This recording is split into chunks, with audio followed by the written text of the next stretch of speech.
योगाभ्यास के बारे में बहुत सी भ्रांतियाँ हो जाती हैं और वो भ्रांतियाँ इस तरह की हैं कि योग इज़ जस्ट एन एक्सरसाइज और बहुत अच्छी एक्सरसाइज का सिस्टम है, इससे आगे कुछ नहीं है।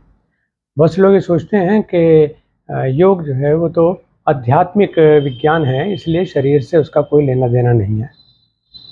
कुछ ये भी सोच लेते हैं कि ये फिटनेस का एक सिस्टम है, स्पिरिचुअल साइंस है, लेकिन इसका जो ट्रीटमेंट वाला एस्पेक्ट है उसका कोई इम्पोर्टेंस नहीं है। आधी अधूरी बात, आधी अधूरी जानकारी, सिर्फ चर्चा और अनुभव में ला कर के हम नहीं देखते हैं।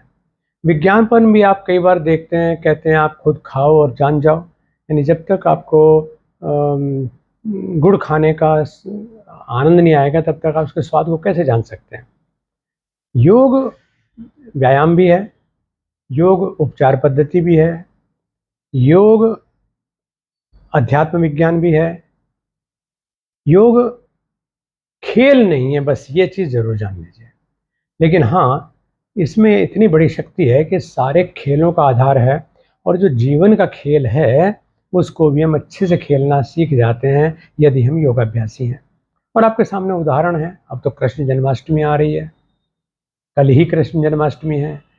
आप देखते हैं कि पूरे महाभारत में हर कोई तनावग्रस्त है, लेकिन जो खेल खेलने वाला और खिलाने वाला है, वो अकेला योगेश्वर कृष्ण ऐसा व्यक्तित्व है जो उसमें खिला हुआ दिखाई देता है। हर समय खिले हुए हैं क्योंकि वो भ्रम में नहीं है और भ्रम से बाहर हैं और बाहर निकालते भी हैं। तो इसलिए जो जीवन का सर्वोच्च खेल है, जिसमें हम विषमतम स्थितियों में भी सहजतम रहने की कला सीख लेते हैं, वो योग है। बहुत सी जिज्ञासाएं सामने आती हैं साधकों के माध्यम से और एक जिज्ञासा जो इस समय सामने आई वो है कि जिम्नेजियम और योग का क्या रिश्ता है। योग तो पूरी तरह से शरीर को स्लिम ट्रिम बनाने का साधन है और जिम्नेजियम जो है स्टाउट बनाने का साधन है, ये फ्लेक्सिबल बनाने का साधन है, वहाँ तो स्टिफनेस ही स्टिफनेस है। योग मिलना सिखाता है, जिम लड़ना सिखाता है, ऐसी ऐसी बातें सामने आती हैं।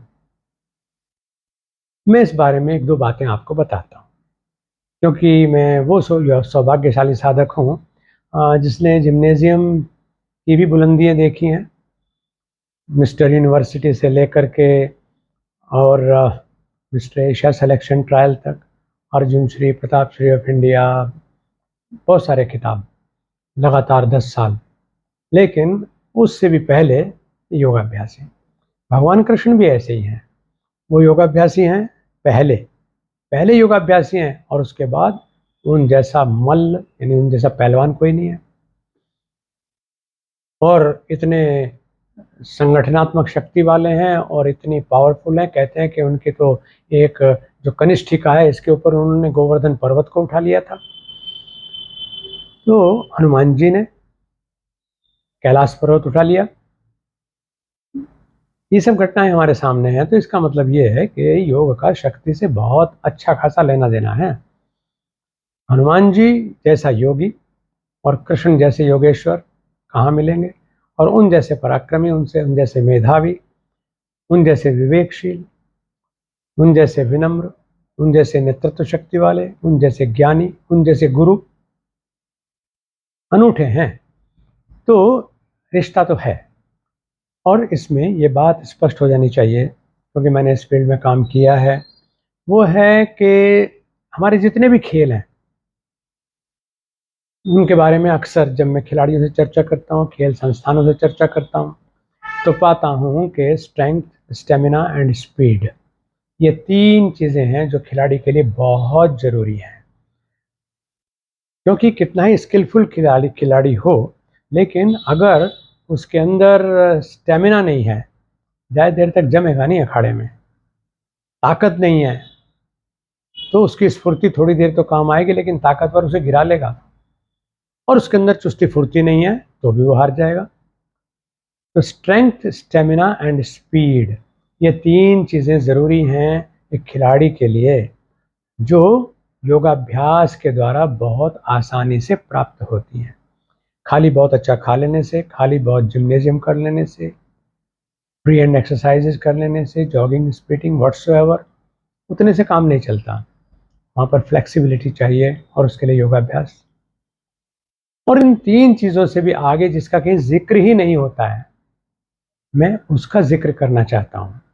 खिलाड़ी के पास स्ट्रेंथ भी है, स्टेमिना भी है, स्पीड भी है, लेकिन फिर भी एक और स्किल अगर किसी के पास में है तो वो जीतेगा, और ये स्ट्रेंथ, स्टेमिना और स्पीड वाला हार जाएगा।